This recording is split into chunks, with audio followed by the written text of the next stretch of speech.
As I'm writing this script, the current temperature outside, according to our wall-mounted thermometer, is 43 degrees Celsius in the shade. In Fahrenheit, that's a smidge under 110 degrees, so yeah, it's hot. We're forecasted to have this heat for about 3 days before the temperatures are set to drop back down into the mid-30s. So, although this little heat wave is somewhat uncomfortable, it's bearable, knowing that in a few days, things are going to be a lot cooler than they are right now. However, this little mini heat wave that we're having here in Portugal pales into insignificance when compared against the killer heat which smothered much of central and southern regions of the US between June and September of 1980. That was a heat so intense and so long in duration that many records set during that searing summer are still unbroken to this day. Although I am going to caveat that because I know there's a current heat wave that's plaguing the US right at this moment. In this video, I'll describe the temperatures in Fahrenheit with the equivalent Celsius given on the screen. So, the killer heat wave I'm going to talk about in this video occurred in the summer of 1980. So just to give a little context to the summer of 1980, here's a little rundown of what was going on back then. Jimmy Carter was president of the US, the Iranian hostage crisis was in the news, and Miami had been racked by deadly rioting. Big movies of that year were The Empire Strikes Back and 9 to 5, and in terms of music, chart toppers were provided by Olivia Newton-John and ABBA. Pac-Man had been released in the arcades, Post-it notes and the Rubik's Cube were popular new items on sale, and CNN had launched. In terms of disasters, 1980 saw the eruption of Mount St. Helens, earthquakes in Italy and Algeria, and the capsize of the Shelland oil platform in the North Sea. It was also the year of arguably the deadliest heatwave in modern history, but you'll be forgiven if you've never heard of this. You see, the thing is, heat waves, although deadly, they're not very dramatic. There's no trail of destruction, there's no definitive event, there's no shocking photographs. Indeed, most pictures of heat waves show people cooling off in ingenious ways, having fun running through sprinklers, and jumping into fountains, things like that. Photographs of old people slowly sweating to death in sweltering, stuffy rooms, well, they don't tend to win too many press photo awards.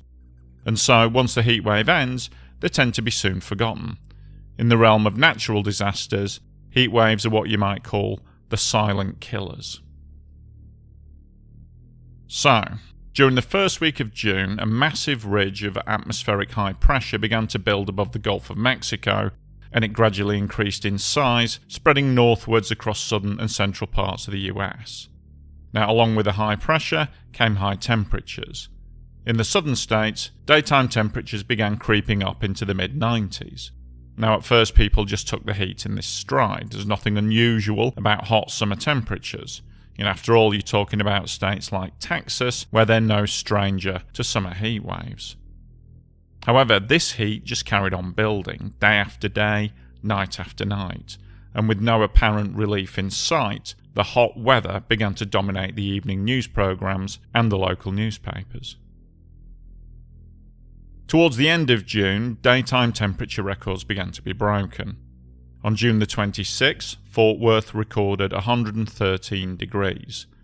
That evening, NBC weatherman Howard Taft announced that the official temperature at the airport is now 113. That's what goes on the record books, and that is the hottest that has ever been recorded here in central North Texas. The following day, the mercury reached 113 again as temperatures soared, baking daytime heat, which didn't really abate much at night. And this pattern now became the new normal, with daytime temperatures of over 100 degrees that just continued for an unbroken stretch of an incredible 42 days, from June the 23rd right through until August the 3rd. I mean, just try and imagine that, a month and a half where every single day it's over 100 degrees, and during many of those days it's hitting anywhere from 105 to 110.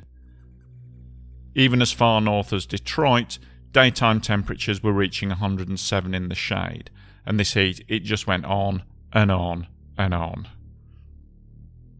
Tarmac roads melted and cracked. power grids began to fail regularly as the increased use of air conditioning pushed demand for electricity beyond the supply limits of the power stations. In some areas, having air conditioning became the difference between surviving the heatwave or just simply dying. The most affected were the elderly and the urban poor, most of whom had no access to aircon. States of emergency were declared across the country as people began collapsing in the streets and dying in their homes from heat exhaustion. The Red Cross began setting up emergency shelters and distributing fans to those most in need. Nighttime temperatures rarely dropped from the mid-80s. For example, one night in Washington, the minimum temperature was recorded as 91 degrees with a sweltering 85% humidity. That must have been like trying to sleep in a steam bath. Across the country, crime rates soared, most noticeably domestic violence and robbery. Staying outside during the daytime for any length of time became increasingly difficult. It was too hot to sunbathe, which led to the somewhat surreal sight of those who wanted to work on their tans queuing up to use air-conditioned tanning salons while the hot sun blazed overhead. Many companies, and a lot of these were already suffering from the effects of economic recession, suffered massive absenteeism as employees just simply refused to go to work. It was just too hot. People couldn't sleep at night due to the stifling heat, and they were exhausted before the day even began. Anyone who needed to work outside had to alter their working hours, sometimes starting as early as 5 in the morning in order to work in the coolest part of the day. People became lethargic, not bothering to cook meals because of the incessant heat, and sometimes rarely leaving the house. For many people, life had just become a test of endurance, a series of seemingly never-ending days of baking, sweltering heat. By mid-July, much of the central area of the US was in severe drought conditions. Livestock perished in the heat, crops wilted and died. Poultry farms lost thousands upon thousands of animals as the birds were particularly susceptible to heat stroke. President Carter visited the farmers to see the devastation at first hand. Bushfires blazed across Arizona, and the heat was also producing some other freakish weather phenomena. Severe linear windstorms, known as derechos, raged on the northern fringes of the heat dome, dropping trees and destroying houses. Finally, in mid-August, to pretty much everyone's relief, the remnants of Hurricane Allen arrived, hitting the continental US and disrupting the high-pressure heat dome which had sat over the central US for most of the previous 10 weeks.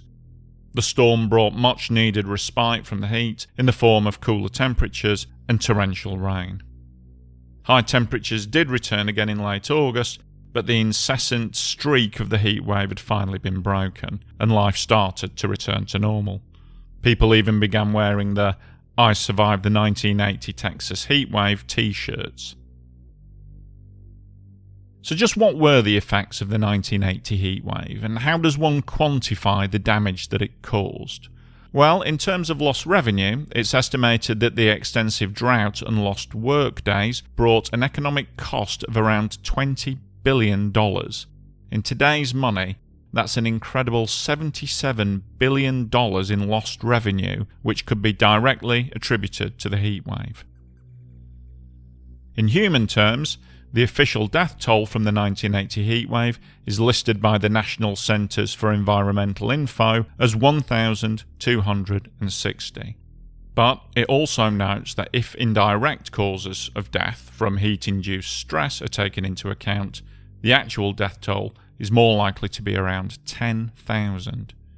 Now, if that estimate's correct, and there's no reason to suppose that it's not, it would put the 1980 heatwave as one of the worst natural disasters to have ever hit the United States. In fact, it would be second only to the Galveston hurricane of 1900, which, according to Wikipedia, has an estimated death toll of between 6,000 to 12,000. Now, as I make this video, which is August 2023, I'm aware that right now the United States is going through another record-breaking heatwave, with extreme temperatures of very long duration being recorded in Arizona, Texas, and New Mexico. And although it seems that history is again repeating itself, I just hope that with more people having access to aircon than back in 1980, that the 2023 heatwave is one that's going to pass without setting any new records, especially ones for fatalities.